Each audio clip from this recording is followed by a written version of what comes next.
Hey,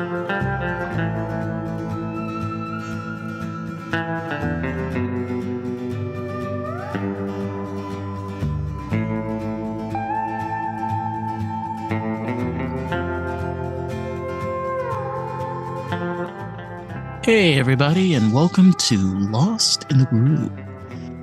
We're listening to an interview with Rachel Spinner. I'm here to talk about learning disabilities, having a conversation more in depth of how it affects people's lives, the different ways that we can help the new generations and kids go through and be able to be a part of the world like everybody else. Yeah. So without further ado, warm welcome. Rachel, do you want to give a little bit of introduction about yourself? Yeah, my name is Rachel Spinner. I've lived my life as a dyslexic and diagnosed with ADD when I was probably in second or third grade. And I was going through that academic journey, and now a mom to my oldest is 16. My middle one is 13, and my youngest 16? I know, it's crazy 16? And my youngest, thank God, is 10 and a half. And my oldest has the same learning disabilities that I do. Wow. So raising him and helping him navigate his own academic journey, I really was very much aware of the parallels that I went through with my mom. And my mom was an educator. She was the most amazing advocate for me. When in the classroom, when I was seen as a problem child, it was my mom who really hit the teachers across the head saying, she just learns differently. She's not a problem child. She's probably smarter than all of you put together. So just because you learn differently, just because you process the information differently, does not mean that you don't hold or bring yourself to the table similar to those without. No, you don't. And the opposite is, I was raised in an environment where there was no programs. There was nothing. There was zero understanding, and there was zero responsibility of the matter, because whether it being nobody realized or nobody had an understanding, like you were saying with your mom, being able to say, hey, this is my child. I come from an education background. I understand this, and I know that it's not a problem. It's just that the learning has to be done differently. People don't realize that one process doesn't fit each mold, especially when you're dealing with education, and especially when you're dealing with kids. The one block system. Well, I think that the one block system is really vintage now. Like teachers, whether it's in the yeshiva day school system or in cheder, like there are a lot of educators who think out of the box and try to create learning environments that are very hands-on, very tactile. And even in I can't speak for the public school system, because really all I've been exposed to, even as a child and as a parent with children in school, it's always been the yeshiva day school. Educators, private school. Thank you. Yeah. Educators are taught with different learning systems that can adapt. And that was not the case when I was growing up. There's different reading systems. There's different math systems. And math systems, are fads that go in and out. Because they really do a great debrief of what works and what's not. There's no box anymore. No, and it's different because when you look at the public system compared to private, and we're specifically talking about private Jewish school, but when you look, for example, private Muslim school or the private Christian schools, you run into the same problem again with the one block system, where even though that you have religion and faith that is brought in and is being educated with kids, there is still a lack of understanding of there needs to be a different approach. We gave an example earlier, okay, hence dyslexia. Directions, okay? For me, and what you said you was with this it was with the sign? Whenever I'm giving someone directions, or if I'm telling my son to make a left or a right, I'll just quickly, very subtly, like sign L for left to make sure that I'm actually saying the right direction. So you're going to go this way, you're going to make a left without it. But I'm so subtle that nobody sees it. But it's my own little secret that apparently I'm sharing with Oh everybody. my god, everybody knows now, Rach. Everybody knows. Yeah. So bottom line, I don't know my left from my right unless I make the L. Because if it's Wow. not L, then it's right. So Yeah, mine is not that exciting. For me is everything is imagery. That's how I remember things. yeah. So I know this the camera's confusing me now, No, but but I hear what you're saying. I can see a hand sign and I can picture which direction to go. Um, I think this is like a prime of example of if you're dealing with a kid that has like this problem that we both are dealing with as an adult. Um, it's an issue that it needs to be addressed with. The kid's kind of curious, like, does everybody know why I go that way, and why can't I figure that out? Right. But it's also coming to the table with like confidence. Like, yeah, Right. I still have trouble with my left and my right. Get over it. I'm still a special person. I'm a person with substance, and I can, bring a lot to our relationship, to our dynamic. So, you know. I love it. I love it. But I do think that individuals with learning disabilities and with ADD really find their own coping mechanism. Um, and I think they learn a certain level of hustle that most people don't have. There's a certain level of creativity because they have to be so creative with learning the material they are presented, whether it's cramming for exams or a big presentation. And even in the workforce, like I have a different way of creating material that I'm supposed to present to a group of people. And it's no different from a group project that you're presenting in fifth grade. It's you know, It's all about the way our minds connect on something when we're creating process. something. Yeah. Mm-hmm. Exactly. Yeah. And if you want to make that process work, you have to allow each person to contribute. In their own way. Exactly.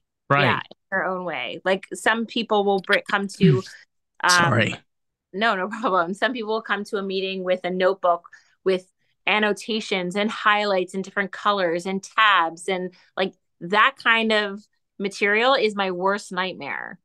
But for me, it's note cards and prompts and visual cues and my own personal checklist of making eye contact, of slowing down my speech, of decreasing the use of the word and like, because I know that that is my stalling tactic. So I try to avoid those. And I also take Ritalin every day still as an adult. So I don't take it on the weekends when I'm not working. I take it every morning before I go to work. And it's been a game changer for me. I started taking it when I was in second grade. I went off of it in college because I thought it was like a suppressant in a way. It didn't, it took away from my personality. And when I was dating and getting to know people and building relationships, I didn't want to be up.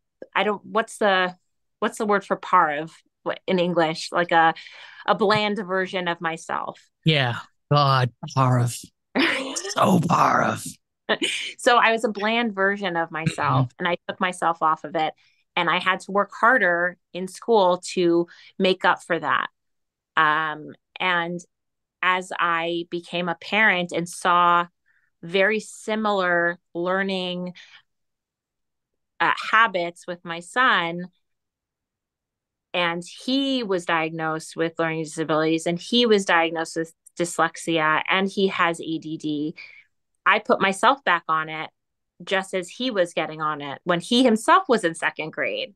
So my productivity work wise really improved significantly. And I saw the same improvements with my son. And medication doesn't work for everyone. It worked for me, it worked for my son. We did vision therapy, we did, executive functioning coaching, just trying every tactic we possibly could to avoid the medication because we wanted to say that we tried. But it worked. It worked for him. It worked for him and for Yeah, me. yeah, and that was something that I did want to bring up because there's a problem when you bring up when you bring up the conversation of medication because there are people that will angrily say, "Oh, ADHD and ADD and dyslexia, they're not really diseases or disabilities of anything in regard. You shouldn't be with medication." I come with the approach of is I like to hear both sides, and I love that idea of where, okay, look, we're trying all of these different things. We're trying vision therapy, we're doing this approach, and we come to the realization that this is the best one that's the best for me or for you or for your child. It all comes down to an individual setting. You know, you have to be able to look at the research in front of you, see which one is the best approach to go. And you have to make the best choice that works for you, not for the other person. Right. Right. The things that I really do encourage with when I see parents dealing with their difficult child or their different child, whether it's a developmental disability or a learning disability or just some kind of just any child that's different in any way, you need to know that there are people around you that could be helpful. There are people that you can go to ask these questions. There are other parents. Like it's really important for somebody to accept the situation that they're in with their child or themselves and talk about it. Taking down the stigma is really the most important thing that you can do for yourself and for your child is remove that stigma and be open about it and give off the front or the tone that you are trying to deal with it, not trying to fix it because not everything is fixable, but No, okay, this is your situation and how will you navigate your journey or your child's journey, whether it's academic or in life, with this in mind. You have to work around it. And there are problems and there are situations, and those are also, on the flip side, different opportunities. So it's really the step one is acceptance and taking down that stigma. And where do we go from here? it's all about breaking the barriers. Yes, very much so. It's kind of strange in how far we've gotten. I mean, in the span of, I would say, 28 to 30 years, a lot has changed in the educational system. A lot of different programs have uh, come to be and new ideas from different researchers. And putting that all aside, the the one thing that I worry the most is access because realistically we live in a country with a really poor way of how medical insurance is given out throughout. And when you have people that come from low income homes and they have kids that have these learning disabilities, they have ADHD, they have ADD, dyslexia, and so on. How would are there programs now? Do they have an ability to be taken care of? I do think that depending on the school system that you're in, depending on the library system that is implemented within your county or your district, Right. uh, all there's everything, every practice that is put into motion, whether it's in a public school system or a private school system, everything is documented and everything is published. So you can just go to your local library, and if you have Wi-Fi, there's so much more out there now than there was 30 years ago because of the internet and because of TikTok and because of social media. Like do not underestimate the amount of information, and just TikTok in of itself is a huge resource. All you have to do is follow the right educators and the right doctors, the right psychiatrists that focus on learning disabilities. And even if it's learning different tips and tricks on how to help your child, whether it's getting a filter, like, do you remember like they had these like transparencies that the teacher would write and it would project onto the board? Mm-hmm. It would just like reflect and magnify. It had the giant light. I remember those. Yeah, it had like a Yes, giant light. yeah, Yeah, yeah, exactly. yeah, So yeah. the teacher would write on these transparent sheets. Okay. The transparent sheets come in different colors. So, depending on how you process information, all you have to do is get a blue transparency and just put it right on top of your book. And depending on what your eye processes, whether it's a red transparent sheet or green or blue, the blue is what worked for me. And I would put that sheet on every single book that I was reading, on every single page. And I hated reading as a child, but it made it more tolerable. So again, back to TikTok, it's these little tips and tricks that can help, lessen the harshness of reading that black and white page. And it depends on the type of font. It depends on the I color. know, I know. It Don't. depends on what type of environment. Like these little tips and tricks that can help make it less so. And It's I found funny. all of that on TikTok of stuff that I took years of me to build for myself and for my child, who's now Right. 16. But years, and now it's at your fingertips. You just keep scrolling, keep scrolling. And for the low income families and living in a really, disadvantaged area, start with social media and start with TikTok and start joining the right groups. There you go. There you go. At I step one, and these are just like things that I know a psychiatrist is very expensive. I know getting a full psychoed evaluation in New York can start anywhere between $3,500 to $7,000. And that's just a full psychoed evaluation is a report that is generated on how your child learns.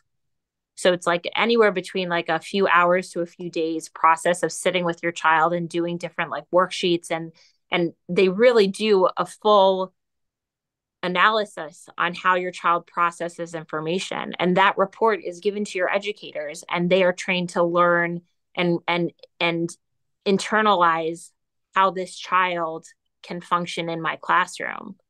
That's expensive. That's crazy.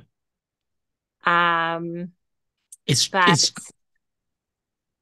I mean it's God, sorry. no. Um it's just wild that to be able to like go through that whole process, like literally have somebody sit down with your kid and do all of these tests. Uh but I mean, like you said, we do have the accessibility of social media, and it is a great benefit. You do have also a lot of um different programs, like you mentioned, that are online that you can just jump on and you could be a part of. It's kind of strange for me because I feel like I'm one of the last generations, like 95 to 99, where we're like pre-mid internet. Yeah. So, it was like all library and all books and all black and white, And the you Dewey know? Decimal System. Does that not stress you out hearing that word? Yeah. Does your anxiety level go up? Yeah. Yeah. Dewey Decimal System. I will say, like, this is one of the benefits of like modern day technology, because like there's no more boards, no more pamphlets. No. It's just click a button and the Yes. multiplication table's right there. Right. And we have full access to any number. If you want to learn how to deliver a child in a car, if you want to learn how to, you know, jumpstart, a motorcycle, like you just Google it. Or a tractor trailer. That too. Go for it. But if you really want to learn how to set the proper foundation for math and reading, there are tips and tricks to really build those tools so you can build and build and build. And please God, either cure cancer, because Warren Buffett, dyslexic, ADD. Who is it? Richard Branson, textbook ADD. Some of the Elon most Musk. successful, yes, some of the most successful individuals, and I'm just, Hmm. the feminist in me is like, Rachel, name a woman, but like, I can't. I'm trying to think of one. Give me a But minute. most of the most successful people out there today, known successful people out there today, are um, learned the hustle because of their academic disadvantage, because of their learning disadvantage. They had to overcome. They had to overcome. So, yeah, I will we'll be I just will fine. I will say this though, when it comes to math, I failed every year. Yeah. Every like I failed math like I should have gotten an award from the school, but they didn't. It's okay. I forgive them. Uh and that was one thing that I never could figure out life of anything. Like even now, like I learned some tips and tricks, but my version of math presently is open a Yeah. calculator. But what's unfair is you are not allowed to touch a calculator up until seventh grade. And after seventh grade, you are encouraged to use a calculator. There's that pivot because I don't even know why. I'm sure I know why, but like you need to learn the foundations of math. And still today, I can't, if you ask me, six times six, I know is 36, but six times seven, I'm screwed. I think it's 42. I don't know, but I'll still need a calculator Wait, because wait, of, wait, wait, wait, wait, wait, wait, wait. Hold on, hold I can, on. Hold the phone, ladies and gentlemen. What was it, it's six time? 42. Six times seven, 42. Am I right? Yes. Okay, good. Baruch Yeah. Hashem. Okay, we can move on. Yeah, we can move Thank God. on. So I'm impressed with myself. But if I had to like do any kind of subtraction, I'd be screwed. I'm not going there. I'm not Thank you for subtracting on this podcast. I think I've proven enough. yes. But listen, I mean, back to it's just it's a level of acceptance and it's a level of fine. This is what we're dealing with as an individual or as a parent. How do we, go from here?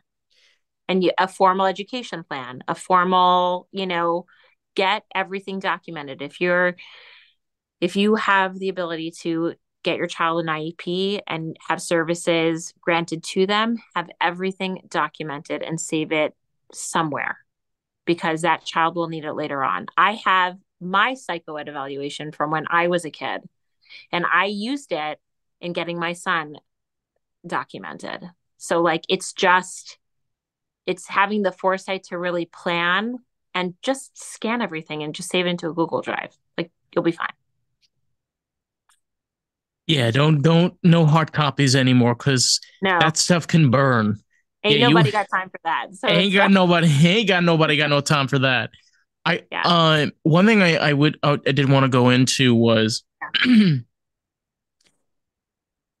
what are the main primary differences between ADHD and ADD? Because a lot of the times people mix ADHD and ADD together, but they are quite different from one So another. currently, it's all under ADHD. So attention deficit hyperactive disorder. There's a hyperness to it where you can't like sit down and you're all over the place. And this is just really layman's terms. And ADD is attention deficit disorder. So you're sitting in your seat. This is how I process it. But you just can't focus. It's like the quintessential scene in Up where the dog is like, squirrel, squirrel. So, but now everything is under ADHD. Oh damn. Oh yeah, So now ADHD is the umbrella of the hyperactive of the attention deficit disorder dumb. It's very strange because I feel like there's a lot of terms that they've like changed, for example, on how like autism was approached and then how dyslexia was approached. Like I found out a while ago, about like a couple of months ago, I was talking with a coworker and I said, I was dyslexic, and she then asked me like what type. And I was like, what do you The mean? And I was like, what do you mean there's a type? And she's like, well, there are types of dyslexia. And I like, there is. And she's like, yes. And then like I went online and I read an article about this and I was like, when when did this happen? I never heard about this. So I can't really speak to like the formal terms of. I just know that, you know, I can only speak for what I've been through as an individual and as a parent. I'd love to get that cheat sheet one day. I know. Me too. And I feel like, wait, maybe I don't have dyslexia if there are other terms for it. What am I now? Am I lost? I feel like an orphan. But God. Dewey Decimal System. N- But We're going to be counting. Anybody that's been counting up to this point, leave it in the comment section below. yeah. But again, I can only speak to my experience. And I think, you know, I keep saying it's the level of the hustle, and we have more of a hunger for that hustle than most people because we have what to make up for. One thing about for example, people that have learning disabilities is a lot of them become artists. For a variety of reasons. Sometimes artists come out of trauma, which is very famous. Um, but other times, and like me as an artist, and I've had conversations with other people as well that's artists and learning disabilities. Oh my god, uh, it's like self-expression. It's just like so Absolutely. hard to be able to explain yourself, that the only way to do it is express it in your art. Um, It's about putting pen to paper. You can't write if I were asked to write an entire paragraph on whatever subject, I would like I would collapse. If you want me to write something, but if you wanted me to draw it or if you wanted me to color, um, I could do that.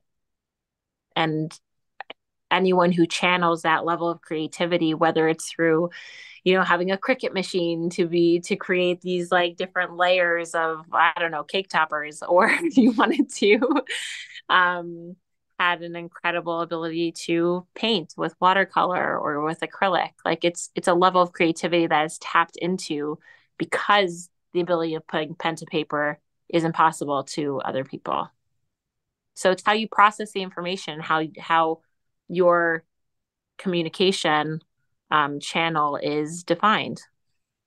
it's kind of baffling because we as humans up until this point have very we have knowledge, but we have a very low knowledge and understanding of how the human brain actually works and functions. Yeah, And you have to understand, like, all of this comes from the brain. It's the way the brain functions, is how your brain is functioning on an everyday day basis. And there's something different of how the brain is processing. It's different how everybody, but yet it's complex in thought, but yet in process, all it is just a different process. that's it. We Yeah. learn differently. We process information differently. That's all it is. Where we live, there's the box of how things should be processed. We live outside of the box and we process it how it should not be processed according to them. It's all subjective. Yeah. It's kind And of it's kind of funny because we get a lot more work done. Just say, yeah, it just depends. saying, It just depends on the type saying. of, it depends on Yeah, the it type of does work. depend. But I I shy away from collaboration because I just do things differently. Sometimes in some ways I'm more efficient. But I shy away from collaboration. I'm great to work with because I have a great work ethic, but I don't have the patience to work with anybody else because they work so differently. But I have to accept that I'm the different one, you know? Yeah. It's all about it again. It's all about perspective. Yeah. The one thing that I've had to learn, for example, was communication in regards to other people, because my biggest problem is I talk out of my head 99% of the time. Without a So filter? I don't have a filter. I've never had nothing but filter. Which is interesting how well this conversation is going. I know. But I have absolutely no filter, and it's just the way that my brain processes information. And what's kind of what I kind of find very strange is that when you sit down and you actually talk with a group of different people, or for example, you're a teacher and you're talking to a group of students in a classroom, well, you're telling these people every single person is going to interpret it differently. Yeah. It's all about perspective. Exactly. Yeah. Yeah.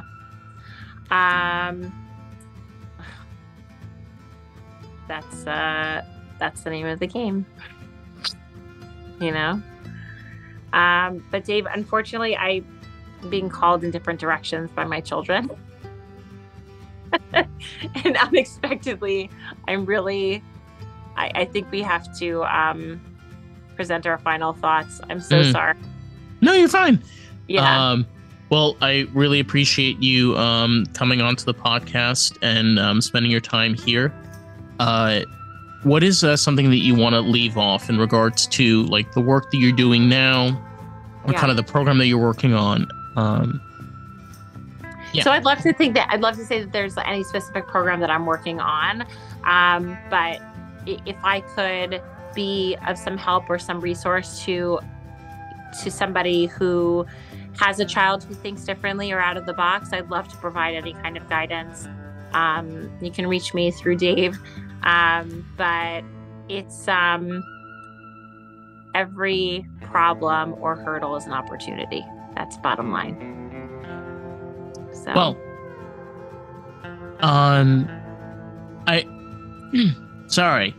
I will say this. I really appreciate you coming on, spending your time talking about this. I mean, especially when it comes to learning disabilities, there's so much, misinformation, and sometimes people are so afraid to ask those questions that need to be asked.